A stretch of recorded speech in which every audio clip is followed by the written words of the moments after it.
ఇక విని అక్రమాలు ఇప్పేటోడు లేడనుకున్నాడు. 32 లక్షల రూపాయలు ఓన్లీ ఇన్కమ్ ట్యాక్సే కట్టిండ్లు. 3 సంవత్సరాలకు కలిసి తీన్మార్ మల్లన్న కావచ్చు, తీన్మార్ మల్లన్న భార్య గారు కావచ్చు, ఇద్దరు కలిసి 3 సంవత్సరాలకు 32 లక్షల రూపాయలను ఇన్కమ్ ట్యాక్స్ కింద కట్టిండ్లు.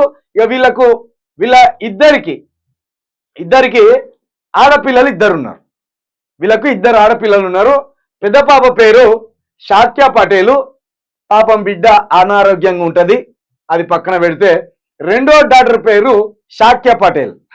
చూసింలా తీన్మార్ మల్లన్న, నా భార్య దళితురాలు, నా భార్య ఏమంటాడు, నేను ఒక దళిత బిడ్డను చేసుకున్నా, నేను ఆదర్శవంతమైన వివాహం చేసుకున్నా, నేను దళిత బిడ్డను చేసుకున్నా, నేను దళితులను ఎందుకు అవమానిస్తా, నేనే దళిత బిడ్డను చేసుకున్నాక దళితులను అవమానిస్తానా?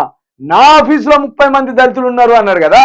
30 మంది దళిత బిడ్డల గొంతు కోసి వాళ్ళ మీద నిందలేసి వాళ్ళ ద్వారా ఎదిగి వాళ్ళ ద్వారా సంపాదించుకొని నాని అక్రమాలను ఎక్కడ కనిపెడతారో అని ఉన్న పలంగా 30 మంది దళిత బిడ్డల గొంతు కోసి పడేసి వాళ్ళని నిందలేసి బయటికి పంపించే ప్రయత్నం చేసిండు. ఇక ఒక దళిత బిడ్డను చేసుకున్నా అన్నాడు కదా, దళిత బిడ్డ భార్య అని చెప్పిండు కదా. మరి దళిత బిడ్డ భార్య అయినప్పుడు, దళిత బిడ్డకు నీకు ఇద్దరికి సంతానం కలిగినప్పుడు వాళ్ళు పటేల్ అట్లా ఇల్లు.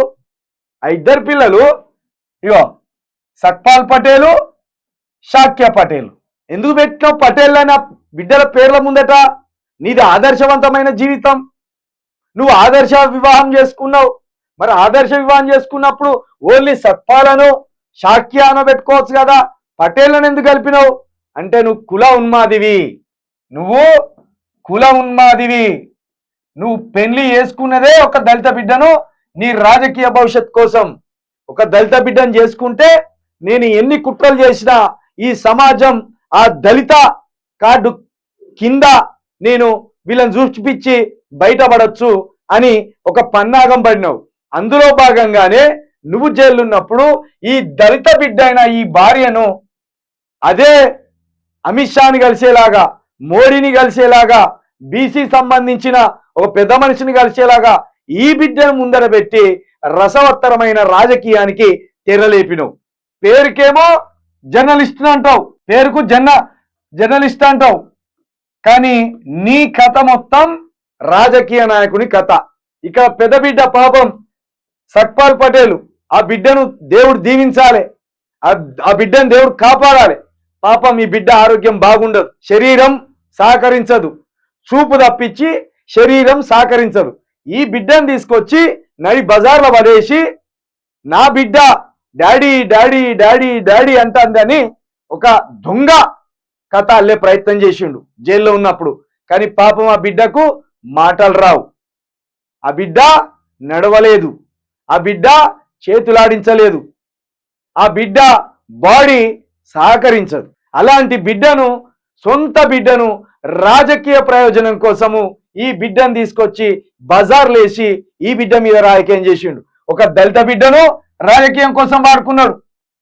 ఇక్కడ సొంత బిడ్డను మాటలు వస్తాయని చెప్పి జడ్జి గారి దగ్గర నా బిడ్డ డాడీ ఏదని అడుగుతుంది అని మాటలు రాని బిడ్డను మాటలు వచ్చినట్టు ఆ రోజు బెయిల్ కోసం అప్లై చేయించిండు.